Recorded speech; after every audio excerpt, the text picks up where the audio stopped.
Chapter 12. A Reformation Needed. I have been instructed that a reformation is needed along these lines, that more liberality should prevail among us. There is constant danger that even Seventh-day Adventists will be overcome with selfish ambition and will desire to center all the means and power in the interests over which they especially preside. There is danger that men will permit a jealous feeling to arise in the hearts, and that they will become envious of interests that are as important as those which they are handling.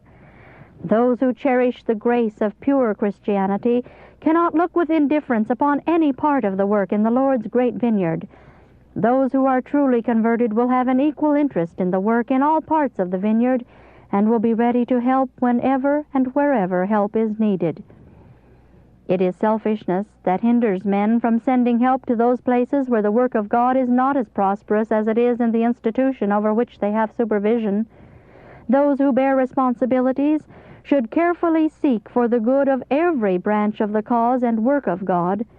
They should encourage and sustain the interests in other fields as well as the interests of their own. Thus the bonds of brotherhood would be strengthened between members of God's family on earth, and the door would be closed to the petty jealousies and heartburnings that position and prosperity are sure to arouse unless the grace of God controls the heart. "This I say," Paul wrote, "he which soweth sparingly shall reap also sparingly, and he which soweth bountifully shall reap also bountifully.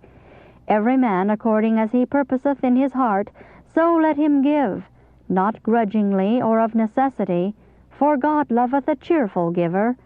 And God is able to make all grace abound toward you, that ye, always having all sufficiency in all things, may abound to every good work, being enriched in everything to all bountifulness, which causeth through us thanksgiving to God.